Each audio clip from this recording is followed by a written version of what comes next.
नमस्कार दोस्तों। जय हिंद, वंदे मातरम।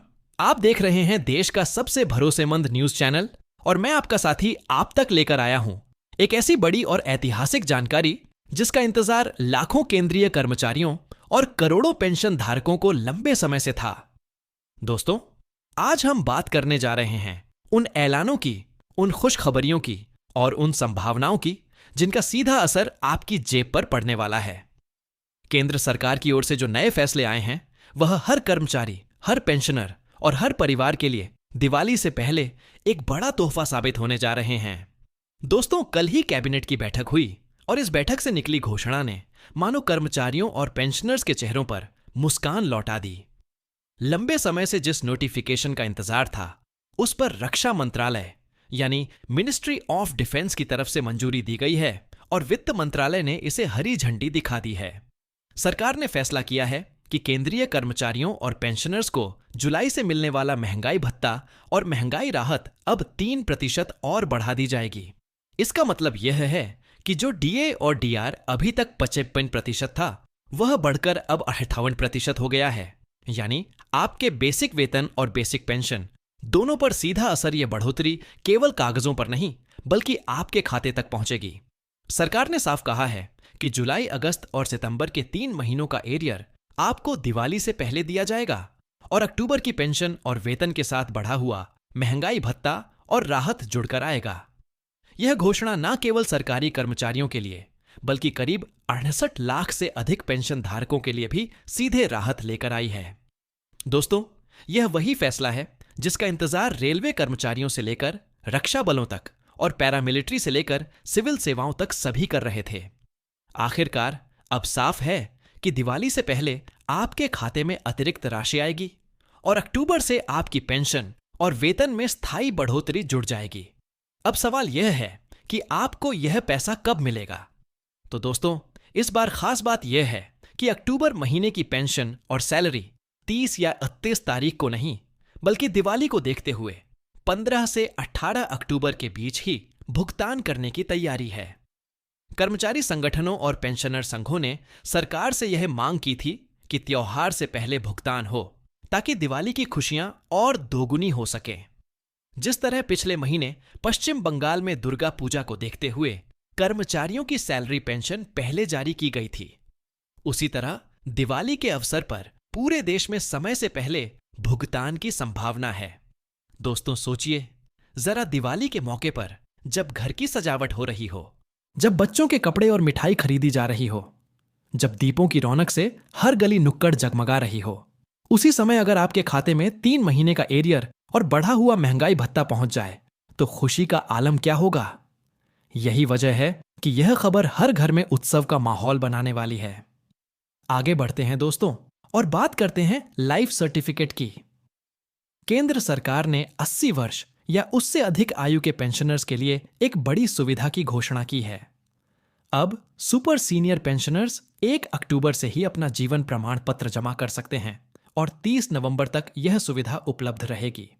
बाकी पेंशनर्स जिनकी उम्र 80 वर्ष से कम है वे 1 नवंबर से 30 नवंबर के बीच जीवन प्रमाण पत्र जमा कर पाएंगे। दोस्तों, यह बहुत महत्वपूर्ण है क्योंकि अगर आप समय पर जीवन प्रमाण पत्र जमा नहीं करते तो आपकी पेंशन रोक दी जाती है।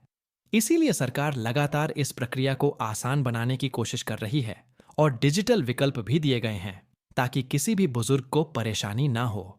अब दोस्तों, सबसे बड़ी और चर्चित खबर की ओर बढ़ते हैं और वह है 8वें केंद्रीय वेतन आयोग की। कर्मचारियों की सबसे बड़ी मांग यही रही है कि 8वें वेतन आयोग का गठन किया जाए और इसे जनवरी 2026 से लागू किया जाए। महंगाई के दौर में सिर्फ डीए बढ़ाने से राहत नहीं मिल रही, यही कहना है कर्मचारी संगठनों का। सरकार की तरफ से हालांकि अभी तक कोई आधिकारिक नोटिफिकेशन जारी नहीं हुआ है, लेकिन वित्त मंत्रालय ने यह जरूर कहा है कि समय समय पर डीए, डीआर और अन्य भत्तों में बढ़ोतरी करके राहत दी जाती रहेगी। लेकिन दोस्तों, कर्मचारी संगठनों का कहना है कि वेतन आयोग से मिलने वाला लाभ स्थायी और लंबी अवधि का होता है। यही वजह है कि कर्मचारी महासंघ और पेंशनर्स संगठन लगातार दबाव बना रहे हैं। जेसीएन के सचिव शिव गोपाल मिश्रा ने सरकार के सामने कई मांगे रखी हैं। इसमें प्रमुख हैं पेंशन को टैक्स फ्री किया जाए, कम्यूटेशन की अवधि को 15 साल से घटाकर 12 साल किया जाए और एडिशनल पेंशन 80 वर्ष की जगह 65 वर्ष की उम्र से देना शुरू किया जाए। उनका कहना है कि जैसे जैसे उम्र बढ़ती है वैसे वैसे मेडिकल खर्च और जिम्मेदारियां भी बढ़ती है, इसलिए 65 वर्ष की उम्र से ही एडिशनल पेंशन का लाभ मिलना चाहिए। सिर्फ इतना ही नहीं, उन्होंने यह भी कहा है कि महंगाई भत्ते की गणना हर 6 महीने की बजाय हर 3 महीने में होनी चाहिए ताकि वास्तविक महंगाई का लाभ तुरंत मिल सके। और हां, एक बड़ी मांग यह भी की गई है कि उच्च स्तर के कर्मचारियों को कम और निम्न स्तर के कर्मचारियों को अधिक डीए का फायदा दिया जाए ताकि समानता बनी रहे।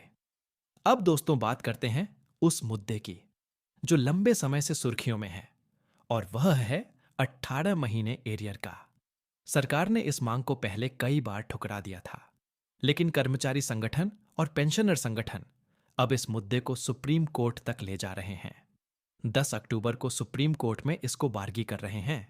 याचिका पर सुनवाई होने की संभावना है, यानी मामला अब सीधे सर्वोच्च न्यायालय के पास है और सभी की निगाहें इस पर टिकी हैं। अगर कोर्ट का फैसला कर्मचारियों और पेंशनर्स के पक्ष में आता है तो यह इतिहास बना रहे हैं। जेसीएम के सचिव शिव गोपाल मिश्रा ने सरकार के सामने कई मांगे रखी हैं। इसमें प्रमुख हैं पेंशन को टैक्स फ्री किया जाए, कम्यूटेशन की अवधि को 15 साल से घटाकर 12 साल किया जाए और एडिशनल पेंशन 80 वर्ष की जगह 65 वर्ष की उम्र से देना शुरू किया जाए। उनका कहना है कि जैसे जैसे उम्र बढ़ती है वैसे वैसे मेडिकल खर्च और जिम्मेदारियां भी बढ़ती हैं, इसीलिए 65 वर्ष की उम्र से ही एडिशनल पेंशन का लाभ मिलना चाहिए। सिर्फ इतना ही नहीं, उन्होंने यह भी कहा है कि महंगाई भत्ते की गणना हर 6 महीने की बजाय हर 3 महीने में होनी चाहिए ताकि वास्तविक महंगाई का लाभ तुरंत मिल सके। और हां, एक बड़ी मांग यह भी की गई है कि उच्च स्तर के कर्मचारियों को कम और निम्न स्तर के कर्मचारियों को अधिक डीए का फायदा दिया जाए ताकि समानता बनी रहे। अब दोस्तों बात करते हैं उस मुद्दे की जो लंबे समय से सुर्खियों में है, और वह 18 महीने एरियर का। सरकार ने इस मांग को पहले कई बार ठुकरा दिया था, लेकिन कर्मचारी संगठन और पेंशनर संगठन अब इस मुद्दे को सुप्रीम कोर्ट तक ले जा रहे हैं। 10 अक्टूबर को सुप्रीम कोर्ट में इस खांसी के लिए याचिका पर सुनवाई होने की संभावना है, यानी मामला अब सीधे सर्वोच्च न्यायालय के पास है और सभी की निगाहें इस पर टिकी हैं। अगर कोर्ट का फैसला कर्मचारियों और पेंशनर्स के पक्ष में आता है तो यह ऐतिहासिक होगा और लाखों परिवारों को आर्थिक राहत मिलेगी। सोचिए दोस्तों, दिवाली से पहले अगर सरकार की ओर से डीए-डीआर बढ़ोतरी, एरियर का भुगतान और सुप्रीम कोर्ट से 18 महीने एरियर पर हरी झंडी मिल जाए तो यह त्योहार कितना यादगार हो जाए। प्रधानमंत्री नरेंद्र मोदी और वित्त मंत्री निर्मला सीतारमण लगातार यह कहते रहे हैं कि सरकार कर्मचारियों और पेंशनर्स के हितों को सर्वोपरि रखती है। यही कारण है कि समय समय पर राहत पैकेज, बोनस और भत्तों में बढ़ोतरी का ऐलान होता है। इस बार भी दिवाली पर कर्मचारियों और पेंशनर्स को विशेष बोनस, प्रोडक्टिविटी लिंक्ड बोनस और फेस्टिवल एडवांस जैसी घोषणाओं होगी। धन्यवाद।